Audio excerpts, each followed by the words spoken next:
Hello అండి, అందరికీ నమస్తే, గుడ్ మార్నింగ్. ఈనాడు ఆంధ్రజ్యోతి, సాక్షి మూడిట్లకి వచ్చే ముఖ్యమైన అంశాలను చూసుకుందాం. ఆంధ్రజ్యోతిలో ఈరోజు బ్యానర్ వార్త ఏంటంటే, ఇరాన్ను వెంటనే వేడండి, వెనక్కి వచ్చేయాలని తమ పౌరులకు భారత్ సహా పలు దేశాల హెచ్చరికలు. ఉద్రిక్తల నివారణకు ఈ రంగంలోకి ఖతార్, ఇరాన్ చర్చలంటండి.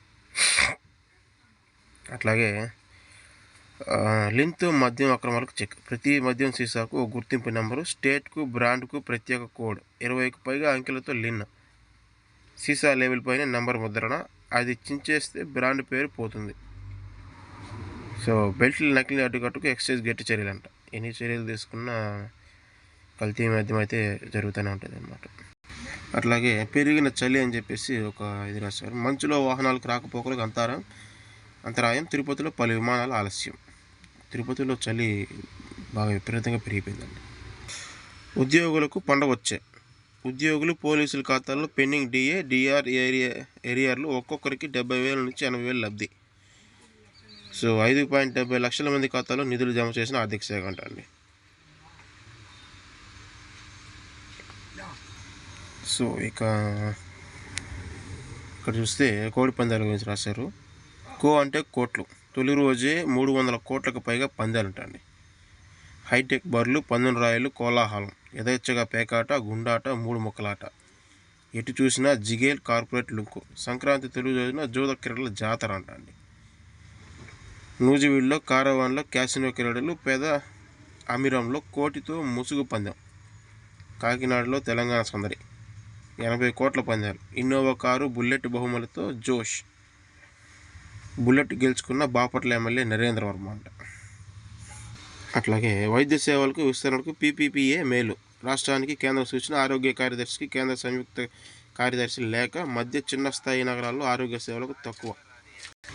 పీపీపీ విధానంలో వీటిని విస్తరించాలి అని చెప్పేసి ఒక సెంట్రల్ గవర్నమెంట్ నుంచి ఒక లెటర్ వచ్చిందంటండి.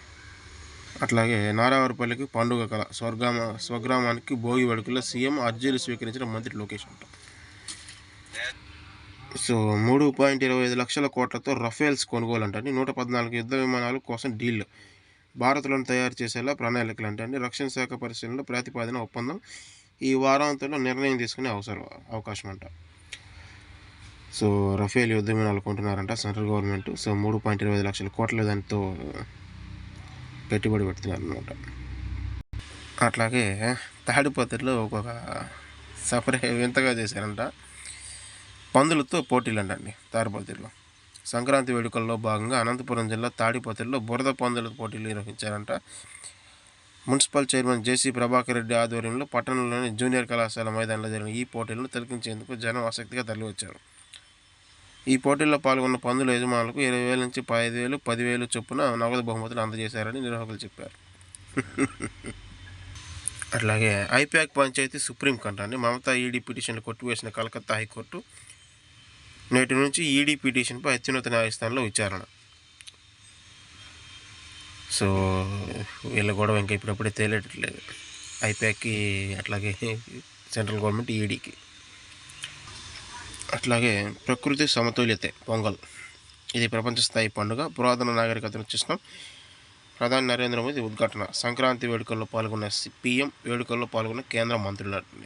ప్రకృతిని సమతుల్యం చేయడమే పొంగల్ ఇస్తున్న సందేశమని ప్రధాని మోదీ ఉద్ఘాటించారు. దీన్ని ప్రపంచ స్థాయి పండుగగా అభివర్ణించారు. పురాతన నాగరికతకు చిహ్నమని తెలిపారు. విశ్వవ్యాప్తంగా ఉన్న తమిళులు సాంప్రదాయబద్ధంగా నిర్వహించుకునే ఉత్సవం అని పేర్కొన్నారు. ఏంటి తమిళనాడులో మాత్రమే చేసుకుంటారు, తెలుగు వాళ్ళు చేసుకోరండి. ఎలక్షన్స్ కదా, అట్లా మాట్లాడతారు.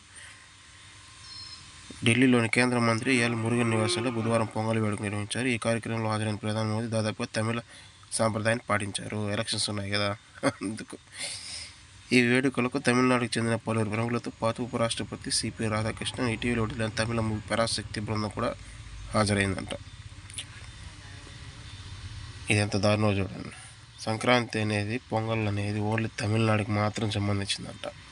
ఎలక్షన్స్ అక్కడ ఉన్నాయి కాబట్టి దాన్ని హైలైట్ చేస్తున్నాడు ఆయన.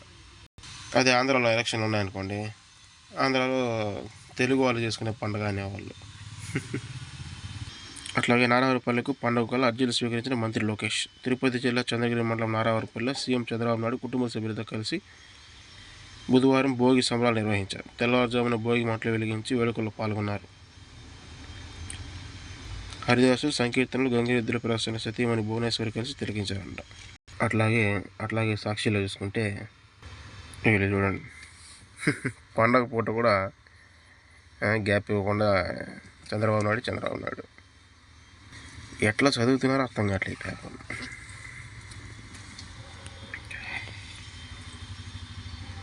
సో దాడులకు అమెరికా రెడీ. ఖతార్లోని అమెరికా సైనిక స్థావరం నుంచి పెద్ద ఎత్తున బలగాలకు ఇరాన్ దిశగా కదులుతున్నట్లు సమాచారం. అట్లాగే రైలుపై పడిన భారీ క్రేన్ అంటండి. థాయిలాండ్లో హైస్పీడ్ రైలుపై క్రేన్ పడడంతో బోగీలు పట్టాలు తప్పి మంటలు చెలరడంతో 31 మంది చనిపోయారంట. మళ్ళీ రిజిస్ట్రేషన్ల బాధలు 11 నెలల్లోనే రెండోసారి స్థిరాస్తుల మార్కెట్ విలువ సవరణ కసరత్తు. గత ఫిబ్రవరిలోనే 50% పెంచిన చంద్రబాబు నాయుడు ప్రభుత్వం. వీళ్ళు ఏమైనా నమ్మాలనిపించదు. తయారు చేసుకున్నారు పేపర్ని. తాడేపల్లిలోని వైఎస్ఆర్సీపీ కేంద్ర కార్యాలయం వద్ద మెడికల్ కాలేజీల ప్రైవేటీకరణ జీవోపతులను భోగి మంటల్లో దహనం చేస్తున్న పార్టీ నేతలు అంటండి. బావి పీపీపీపై బగ్గుమన్న భోగి మంట. రాష్ట్ర వ్యాప్తంగా వైఎస్ఆర్సీపీ నిరసనలు. వైద్య కళాశాల ప్రైవేటీకరణ జీవోపతులను దహనం. స్వచ్ఛందంగా కథం తొక్కిన ప్రజలు. చంద్రబాబు నాయుడు జన నాటకం పాలన బెదిరిజం.